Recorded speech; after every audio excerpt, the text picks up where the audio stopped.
Justin Trudeau's reluctant departure will leave his Liberal Party in freefall. His protracted refusal to quit as PM could even result in the demise of Canada's natural governing party. Justin Trudeau's decision to resign as Prime Minister has jolted his ailing Liberal Party, kicking off a leadership race that could determine the future or the demise of Canada's natural governing party. That on a frigid Monday morning, Trudeau said that while every bone in my body tells me to fight, a procedural standstill in Parliament, as well as his dismal polling numbers, meant there was no path forward to contest a fourth term as leader. His decision to step away from a job he has held for nearly a decade comes as the party's political fortunes are in freefall, suffering the loss of key political strongholds in recent by-elections and the abdication of prominent cabinet ministers. All opposition parties have vowed to bring down Trudeau's minority government given the chance, and recent polling has the Liberals at 16% support, the party's worst pre-election standing in more than a century. With eyes on the looming leadership contest, Trudeau's dramatic reshaping of the Liberal Party into a political entity tightly arrayed around its leader, and one with no heir apparent, offers a glimpse into the challenge prospective candidates face in vying for the top job and the damage the Prime Minister has done in delaying that process. All politicians seek out allies for advice and support, but Trudeau's decision to surround himself with close friends within his inner circle was unusual and probably played a role in convincing him he could contest the next election effectively even when public opinion suggested otherwise, said Laurie Turnbull, the director of Dalhousie University's School of Public Administration. A number of ministers were at his wedding party, and the current finance minister is his former babysitter. This is somebody who has packed the place with his friends, people he trusts on a personal level, who won't be transactional with him. You have to be loyal to him. You have to be devoted to him. But he is not loyal and devoted to you, she said. Turnbull pointed to his recent decision to force Chrystia Freeland, his closest political ally, out of her role as finance minister after failing to recruit the former Bank of England and Bank of Canada Governor Mark Carney to replace her. Freeland stepped down in mid-December amid a row over the appropriate response to Donald Trump's looming economic nationalism. Her scathing resignation letter accused Trudeau of costly political gimmicks and cast doubt on his understanding of the gravity of the moment. He will throw you away in a heartbeat because of what he wants to do, yet he expects this completely undying loyalty from people, said Turnbull. Whoever inherits this mess will have just a shell to work with. It's in tatters. Trudeau's decision to step down follows immense pressure from lawmakers from within his own party, including one who decried the small cabal of the PM's inner circle that pursued a reckless strategy of mutual assured political destruction. His reversal of fortunes has been in the works for years as the public slowly turned sour on a political figure whose historic surname. He is the son of the former Prime Minister Pierre Trudeau. Good looks and charisma elevated him into a global celebrity, or, as a 2016 Vogue profile put it, the new young face of Canadian politics. When he became Liberal leader in 2013, Trudeau inherited a party reeling from a string of defeats. He made swift changes, including changing how party membership was handled, that in effect severed ties to a previous generation of party brass, and he defied expectations, overturning a three-way race to secure a surprise majority government.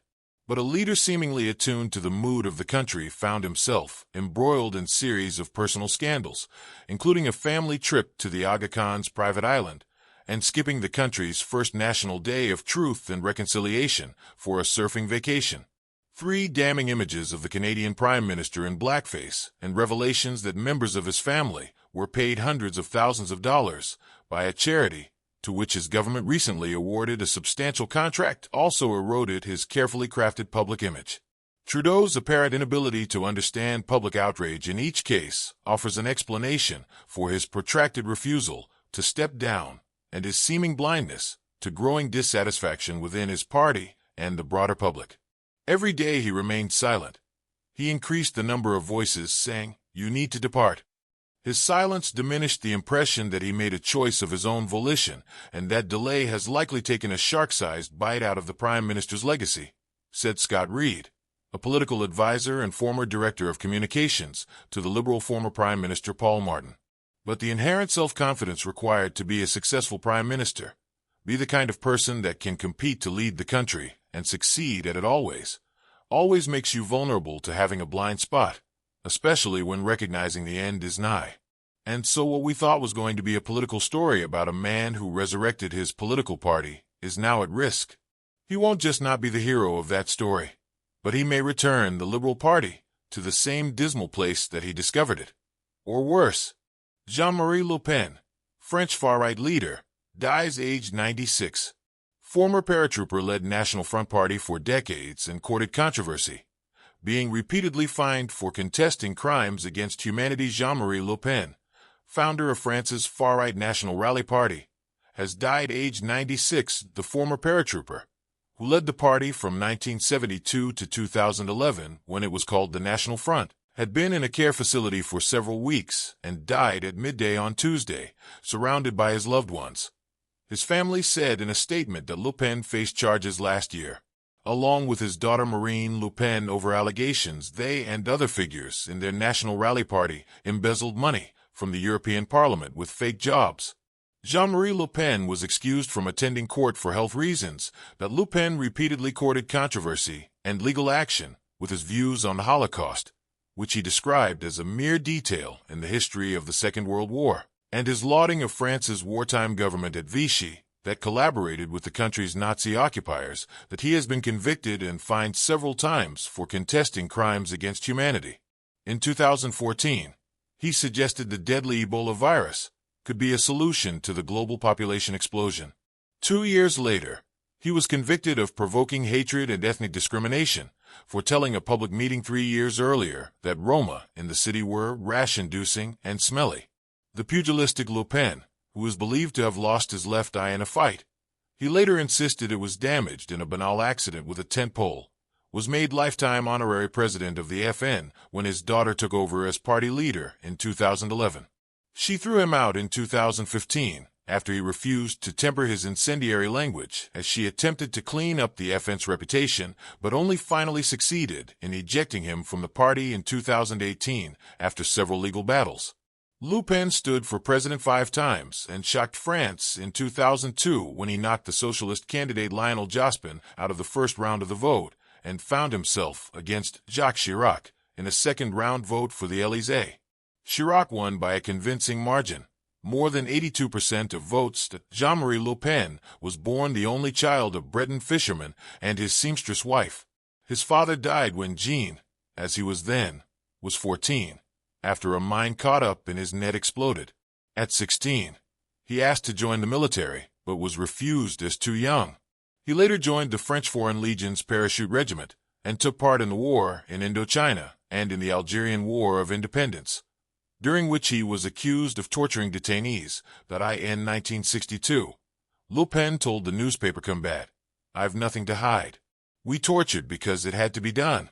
When you've caught someone who's just planted 20 bombs that could explode from one minute to the next, and he doesn't want to talk, you have to use exceptional methods to make him do so."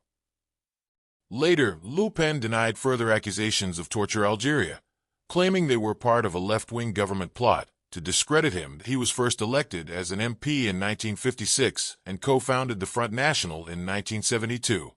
He remained an MP until 1988 and became an MEP in 2004, serving until 2019. He was also a regional councillor in the province Alpes-Côte d'Azur between 2010 and 2015. He had 3 daughters with his first wife Pierrette, of whom Marine is the youngest. He is now reported to be closest to his granddaughter, Marion Marichal, daughter of Jean Le Pen, his middle child. He married his second wife, Janie, in 1991.